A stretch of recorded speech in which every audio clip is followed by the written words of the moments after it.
फिर जो हमारे आचार्यों का इस प्रकार से निरादर किया गया, आप शिखा पकड़ पकड़ कर किसी को लात जूता से कैसे मार सकते हैं? वो कोई आतंकवादी नहीं है, वो कोई बम फोड़ने नहीं जा रहा था, वो कोई धमकी देकर गुंडे करने नहीं जा रहा था, रंगदार नहीं है। जब वास्तविक रंगदार और गुंडा आएगा तो आप उसके चरणों में लौट जाएंगे। लेकिन एक जो विद्यार्थी है, एक जो वृद्ध व्यक्ति साधु है, उसको आप मतलब ऐसा मारे हैं कि अस्पताल पहुंच गया, मलहम पट्टी हो रही है, बेचारे की सांस नहीं आती। पंडित हो, चाहे क्षत्रिय हो, चाहे वैश्य हो, चाहे शूद्र हो, सनातन धर्म में 4 वर्ण हैं, उनके मिश्रण से वर्ण संकर भी हैं।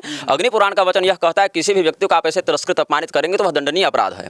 आज हम यह देख रहे हैं कि पहले की सरकारों में भी लाठी गोली चल ही रही थी, हिंदू मार खा ही रहा था, आज की सरकार में भी खा ही रहा है। तो इस लोकतंत्र से सबसे अधिक क्षति तो सनातन धर्म को भी खा है। और हम सबों को दर्शन, हमें उस दिन दर्शन के लिए भी गए थे, सब बहुत दिक्कत होती है, लेकिन और कोर्ट का ऑर्डर भी है कि उसको मुक्त कराया जाए। सरकार ने उसको दर्शनीय स्थल तीर्थ के रूप में मान्यता भी दे रखी है। वहां पर पुलिस प्रशासन की मौजूदगी में सुरक्षा के साथ जब लोग जाते हैं तब भी दर्शन करने वहां के गुंडे नहीं देते हैं। अगर पुलिस में यह मर्दानगी है, सच में पौरुष है, तो जाकर वहां क्यों नहीं बल दिखा? धर्म का यह मत है, शास्त्र का यह कथन है कि गावः प्रतिष्ठा भूतानां, भगवती गौ माता विश्व की प्रतिष्ठा है। हम गाय को नहीं पालते, गाय हमें पालती है। हम गाय को, क्योंकि माँ है ना वो, तो माँ बच्चे को पालती है, बच्चा माँ को क्या पालेगा? इसीलिए दुर्भाग्य है इस देश का कि आज तक 80 साल इस लोकतंत्र को होने चले, जो भी भाई 78-80 तो 8 दशक हो गए और आज तक गौ माता को सुरक्षा, जो सम्मान जो मिलना चाहिए वह नहीं प्राप्त हुआ, चाहे सरकार किसी की भी रहे। गोली इंदिरा गांधी ने भी चलाई और आज देखिए कि आज की सरकार भी कह रही है कि गोमांस पर। हम लोग माघ मेले में हैं और माघ मेले में प्रशासन और शंकराचार्य महाराज जी के बीच एक जंग छिड़ा हुआ है।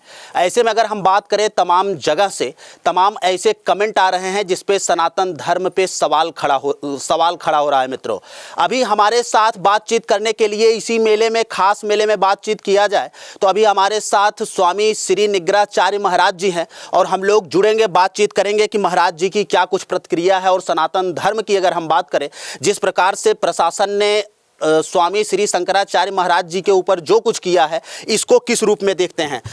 महाराज जी, बहुत बहुत स्वागत है आपका पीजी न्यूज़। नारायण मंगल हो। आपने जो प्रश्न किया है, जो स्वामी मुक्तेश्वरानंद सरस्वती जी हैं, ज्योतिष पीठ के शंकराचार्य के रूप में श्रृंगेरी के द्वारा अभिषिक्त हैं, उन्होंने गंगा स्नान का प्रयास किया पालकी पर जाकर, और उनके अनुयायियों के द्वारा उनके विजय उत्सव को बहुत जोर शोर से मनाया जा रहा था। लेकिन प्रशासन के द्वारा जो लाठीचार्ज और जिस प्रकार के अत्याचार पूर्वक दमन चक्र का प्रयोग किया गया है, वह अशोभनीय है और दंडनीय है।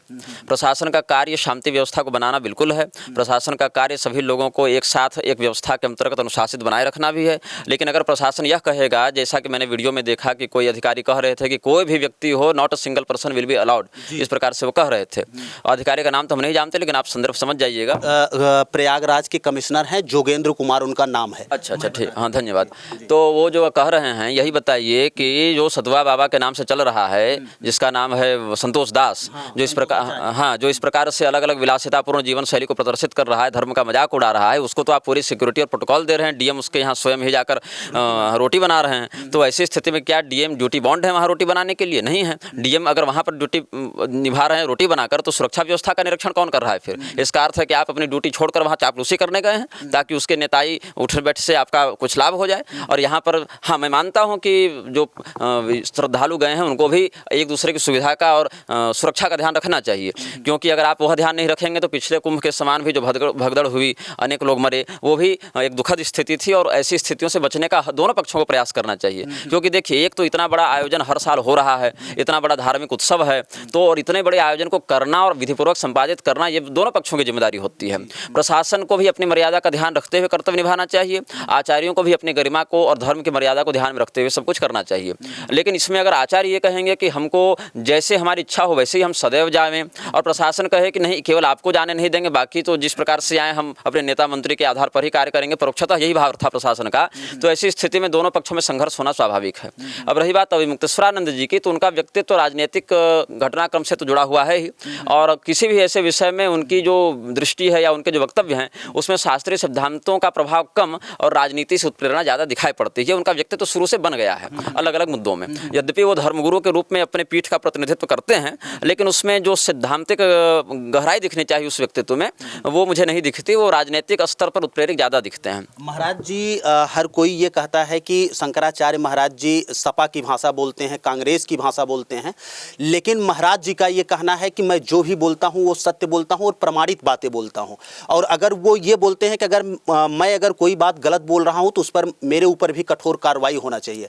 तो ऐसे में फिर उनको राजनीति के साथ क्यों जोड़ दिया जाता है? अगर कोई महाराज, अगर सनातन धर्म को अगर हम बात करें, भारत देश के पीठाधीश्वर महाराज अगर हम बात करें तो शंकराचार्य महाराज जी हैं। तो अगर कोई इस प्रकार का अगर गलत टिप्पणी कर रहा तो उसके ऊपर भी कार्रवाई होना चाहिए। हाँ, देखिए ऐसा है कि जहाँ तक उनके इतिहास को आप देखेंगे तो उन्होंने तो सपा के विरुद्ध भी किया है, तभी तो लाठीचार्ज हुई थी।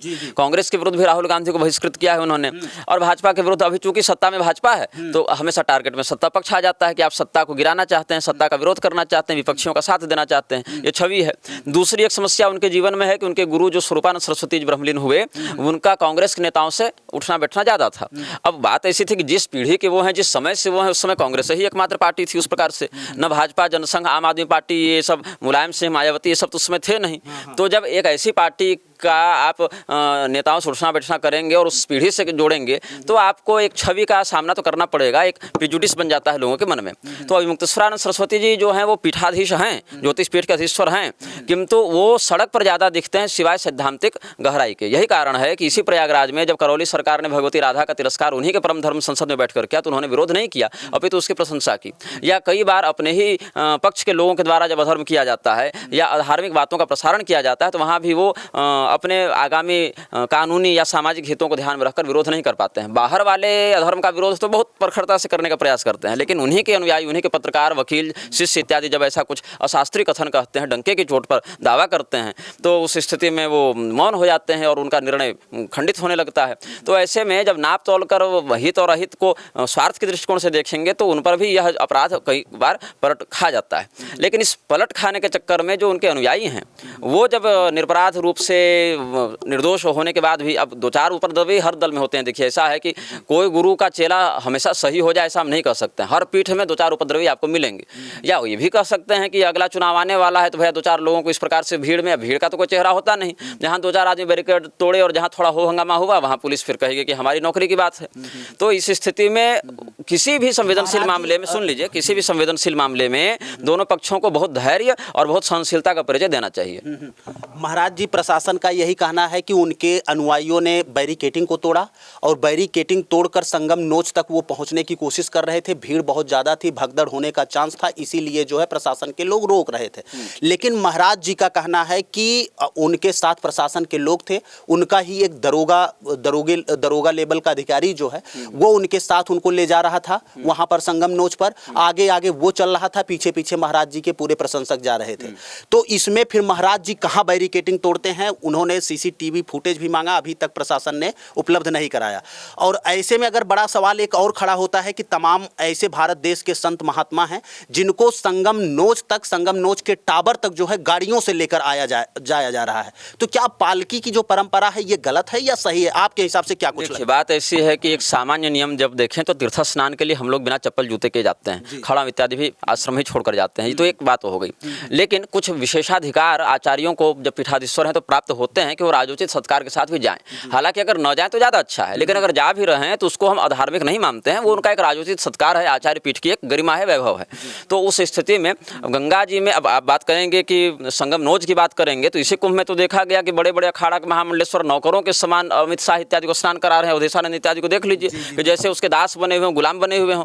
भाई आचार्य को ये शोभा देता है कि तुम इस प्रकार, और वो भी कैसा, कोई सत्कर्मवान व्यक्ति नहीं, कोई धार्मिक नहीं, अमित शाह जैसा व्यक्ति जो कन्विक्टेड अपराधी भी है और जो कहता है खुलेआम कि देश में गोमांस पर रोक नहीं लगेगी, इस प्रकार का बयान आया था अमित शाह का। तो ऐसे व्यक्ति जो स्वयं हिंदू भी नहीं है, जो जैन समुदाय से है, और जैन समुदाय वेद के मत को नहीं मानता है, तो वो अपने आगम को मानते हैं, लेकिन वेद के मत को तो जैन मानते नहीं, बौद्ध मानते नहीं। तो ऐसी स्थिति में एक नास्तिक व्यक्ति को जो वेद विरुद्ध मत का अनुयायी है और जो गोमांस के प्रसारक का समर्थक है, ऐसे व्यक्ति को हमारे शांकर परंपरा के आचार्य महामंडलेश्वर अखाड़ा वाले अगर नौकरों की इस भांति स्नान करवाएंगे तो वो धर्म की गरिमा को स्वयं ठेस पहुंचा रहे हैं। और जब इन नेताओं का मनोबल बढ़ता है और नेताओं के द्वारा जो है सो दलित, और दलित मतलब राजनीतिक दलित नहीं, पद दलित जो अधिकारी हैं निम्न वर्ग वाले, उनको जब कुढ़न होती है तो अपनी कीड़ नेता पर तो उतार नहीं सकते, तो ऐसी स्थिति में इन्हीं लोगों पर उतारा जाता है। हालांकि ये बहुत ही दुर्भाग्यपूर्ण घटना है और मैं तो यह कहूँगा कि जो शिखा के बदले कपाल वाली बात उठी थी वो भी आक्रोश लोगों के मन में है। क्योंकि देखिए, कोई अगर इस प्रकार से आपकी सुरक्षा व्यवस्था को अगर क्षति पहुंचा भी रहा है कदाचित,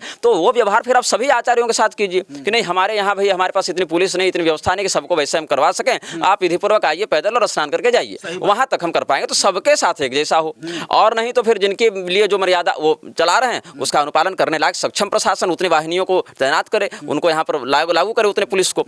अथवा फिर जो हमारे आचार्यों का इस प्रकार से निरादर किया गया, आप शिखा पकड़ किसी को लात जूता से कैसे मार सकते हैं? वो कोई आतंकवादी नहीं है, वो कोई बम फोड़ने नहीं जा रहा था, वो कोई धमकी देकर गुंडे करने नहीं जा रहा था, रंगदार नहीं है। जब वास्तविक रंगदार और गुंडा आएगा तो आप उसके चरणों में लौट जाएंगे। लेकिन एक जो विद्यार्थी है, एक जो वृद्ध व्यक्ति साधु है, उसको आप मतलब ऐसा मारे हैं कि अस्पताल पहुंच गया, मलहम पट्टी हो रही है, बेचारे की सांस नहीं आ रही। आप हत्या कर रहे हैं ना, आप रक्षा नहीं कर रहे हैं। आप आरक्षी शब्द का अपमान कर रहे हैं, आप रक्षा नहीं कर रहे हैं। और वहीं पर महाराज जी ये भी देखा गया कि तमाम पुलिसकर्मी जो हैं, जब कांवड़ यात्रा निकलती है तो तमाम कांवड़ यात्रियों की अगर हम बात किया जाए तो उनके पैर धोते हैं वही पुलिसकर्मी। और वही पुलिसकर्मी जो है आज एक पंडित जी को शिखा पकड़कर उखाड़कर मार रहे हैं। तो ये कहीं कहीं देखिए बात ऐसी है कि पंडित हो, चाहे क्षत्रिय हो, चाहे वैश्य हो, चाहे शूद्र हो, सनातन धर्म में 4 वर्ण हैं, उनके मिश्रण से वर्ण संकर भी हैं। अग्नि पुराण का वचन यह कहता है किसी भी व्यक्ति को आप ऐसे तिरस्कृत अपमानित करेंगे तो वह दंडनीय अपराध है। आज हम यह देख रहे हैं कि पहले की सरकारों में भी लाठी गोली चल ही रही थी, हिंदू मार खा ही रहा था, आज की सरकार में भी खा ही रहा है। तो इस लोकतंत्र से सबसे अधिक क्षति तो सनातन धर्म को हुई। आप हमारे मंदिरों को कब्जा में रखे हुए हैं, आप हमारे मेला को कब्जा में रखे हैं। जो भगीरथ जी गंगा जी को लेकर आए, जो यमुना जी सूर्यदेव की पुत्री हमें आप्लावित कर रही हैं, उन देवियों को, सरस्वती देवी को तो आप तिरस्कृत कर रहे हैं, उसको बपौती मान लिए हैं आप उन तीर्थों को। और तीर्थों को अगर इतना ही दम है पुलिस में, अगर पुलिस इतनी ही जिसको कहते हैं मुस्तैद है, यहीं बगल में आप जाकर रिपोर्टिंग कर सकते हैं। झूसी कोहना वाले बॉर्डर पर आप देखिएगा तो एक हंस तीर्थ है जहाँ क्रियायोग संस्थान है सत्यम योगी का। उसने क्या कर रखा है, उसने पूरा का पूरा लिख रखा है कि जो ज्ञान गीता का अर्जुन को मिला वही ज्ञान ईसा मसीह और सेंट पॉल को मिला। और वहाँ पूरे हंस कूप को, संध्या वट को अवैध कब्जा करके उस आतंकवादी ने वहाँ कब्जा कर रखा है। और हम सबों को दर्शन, हमें उस दिन दर्शन के लिए भी गए थे, सब बहुत दिक्कत होती है।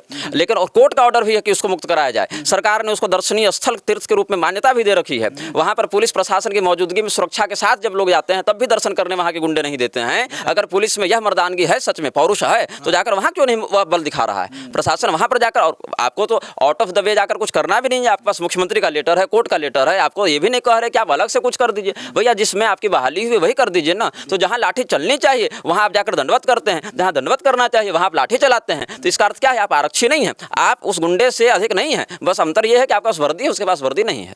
जी जी जी जी महाराज जी, 1-2 सवाल और आपसे लेंगे, ज़्यादा सवाल नहीं करें क्योंकि समय आपके पास भी बहुत कम है। अगर हम बात करें तो हिंदू राष्ट्र लोग घोषित करने की कोशिश कर रहे हैं और चाह रहे हैं कि भारत देश हिंदू राष्ट्र बन जाए।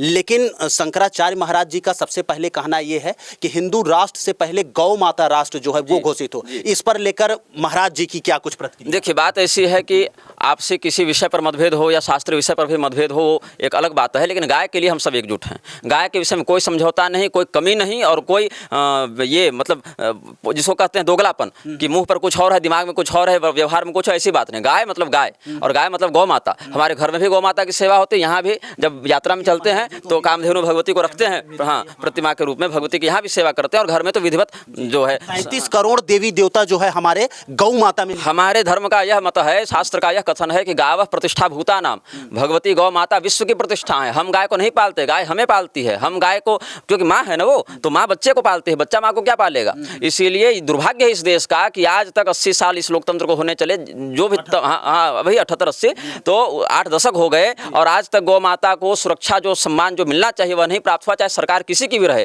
गोली इंदिरा गांधी ने भी चलाई और आज देखिए कि आज की सरकार भी कह रही है कि गोमांस पर रोक नहीं लगेगी। यहाँ तक कि सुधांशु त्रिवेदी ने नस्ल ही बदल दिया कि वहाँ वाले मिथुन है, गाय ही नहीं है।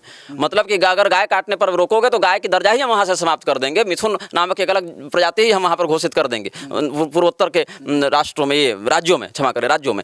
तो यहाँ पर आप देख लीजिए कि जो हमारे कथित धर्मगुरु कहते हैं कि हिंदू राष्ट्र बनाएंगे और जो भाजपा इत्यादि के पक्षधर हैं, मोहन भागवत क्यों कह रहा है कि भाई कि हिंदुत्व जो है इस्लाम के बिना अधूरा है, और क्यों कह रहा है कि अगर बगल में कोई गोमांस खाए तो आपको सहना चाहिए भाईचारा के, वो क्या बनाएंगे। अभी धीरेन्द्र शास्त्री भी हिंदू राष्ट्र के लिए पदयात्रा निकालने के लिए निकले। ये बताइए कि उस हिंदू राष्ट्र के आंदोलन में संजय दत्त क्या कर रहा था, एकता कपूर क्या कर रही थी, शिल्पा शेट्टी क्या कर रही थी और तमाम जो बेचारी आतंकवादी लोग क्या कर रहे थे। और वही अविमुक्तेश्वरानंद जी ने भी पदयात्रा निकाली थी। हम उनके वृंदावन वाले कार्यक्रम में सम्मिलित भी हुए थे, उन्होंने व्यक्तिगत फोन करके बुलाया था, हम गए भी थे और बहुत व्यवहार कुशलता से उन्होंने सब व्यवहार किया था। तो ये उनकी यात्रा क्यों रोकी थी प्रशासन ने? वो कोई लाठी डंडा लेकर तो नहीं जा रहे थे। जिसके मंच पर आतंकवादी आ रहे हैं, जिसको आतंकवादियों ने पैसा दे देकर विदेश भेजा है, उस व्यक्ति को तो तुम राजकीय सम्मान दे रहे हो। और आज देखिए जो महारानी कामसुंदरी देवी का परलोक गमन हुआ, दरभंगा वाली महारानी जी का, जिन्होंने 6 क्विंटल सोना भारत सरकार को दिया था चीन वाले युद्ध में, उनको तुम राजकीय सम्मान से उनका अंतिम यात्रा भी नहीं निकलवाने दे रहे हो। ये क्या दिखाता है? ये दिखाता है कि तुम चेहरा कुछ और लेकर चल रहे हो और तुम्हारी नियत में कुछ और है, काम नियत में खोट है तुम्हारे। महाराज जी एक और आखिरी सवाल। महाराज जी उत्तर प्रदेश के मुख्यमंत्री योगी आदित्यनाथ कहते हैं कि हमारी सरकार में हिंदू जो है पूरी तरह से सुरक्षित है, लेकिन इस प्रकरण को लेकर आप मुख्यमंत्री जी के लिए क्या कुछ कहेंगे? 2 शब्द महाराज। बात ऐसी है कि मुख्यमंत्री जी बाकी हिंदुओं को सुरक्षित करना छोड़ें, वो तो उनकी औकात से बाहर का विषय है। पहले अपनी जो हिंदू विवाह वाहिनी थी उसको भंग क्यों किया ये बताएं। अगर इतना ही सुरक्षित करना था तो हिंदू विवाह वाहिनी को क्यों भंग किया? इतना ही सुरक्षित है अगर, यही गोरक्षनाथ जी की तपस्थली भी है ना हंसतीर्थ, गाय रक्षा करने के लिए गोरक्षनाथ जी अवतरित हुए हैं। गोरक्ष रूपेण चरंतमीशम गोरक्षणाया वरिमंडलस्थम। तो इसीलिए गोरक्षा का वो क्या कर रहे हैं, हमारे निजी जो अधिवक्ता इत्यादि हैं उन्होंने कई बार सप्रमाण सब गो हत्यारों का फोटो और ये सब बनाकर भेजा कॉन्फिडेंशियल डॉक्यूमेंट सबूत के साथ। क्या कार्रवाई हुई? कुछ नहीं हुई। अरे आप हिंदुओं को बाद में सुरक्षित कीजिएगा, गौ माता के रक्षा गोरक्ष पीठाधीश्वर आप लिखते हैं अपने नाम के आगे, आप क्यों नहीं ये निषेधाज्ञा लागू कर रहे हैं कि हम गौ हत्या पूर्णतया निषेध करते हैं और अगर कोई करेगा सीधे मृत्युदंड उसको दिया जाएगा बिना किसी समझौते के? वो तो आपसे हो नहीं पा रहा है। इतना छोड़िए, आप अपनी कंपनी को बीफ, अपनी पार्टी को, कंपनी है वो क्या है, रोजगार है, हाँ, तो वो जो पार्टी है उस पार्टी को बीफ कंपनियों से चंदा लेने से आप नहीं रोक पा रहे हैं और आप हिंदू को क्या सुरक्षित कीजिएगा? तो इसीलिए ये जो पॉलिटिकल बयानबाजी है, जुमलेबाजी है, जुमलेबाजी पर देश नहीं चलता है, जुमलेबाजी पर चलते ही मूर्खता, और मूर्खता देश के हित में नहीं है। चलिए महाराज जी, आप बातचीत करने के लिए बहुत बहुत धन्यवाद। महाराज जी आप अपनी बातों को पूरी जो है मुखरता के साथ रखें। बहुत अच्छा लगा आपसे जुड़ के महाराज। नारायण, धन्यवाद। चलिए मित्रों, आपको बता दें कि ये हमारे साथ स्वामी श्री निग्रहाचार्य महाराज जी थे और हम लोग जुड़े जो है, और महाराज जी भी अपनी बातों को जो है पूरी स्पष्टता पूर्वक रखे हैं। बाकी महाराज जी के विचारों से आप कितना सहमत हैं कमेंट बॉक्स में अपनी प्रतिक्रिया जरूर दीजिएगा। चलिए मिलते हैं फिर से एक नेक्स्ट वीडियो में और एक नई खबर के साथ। तब तक के लिए हमें दीजिए इजाज़त। जय हिंद, जय भारत।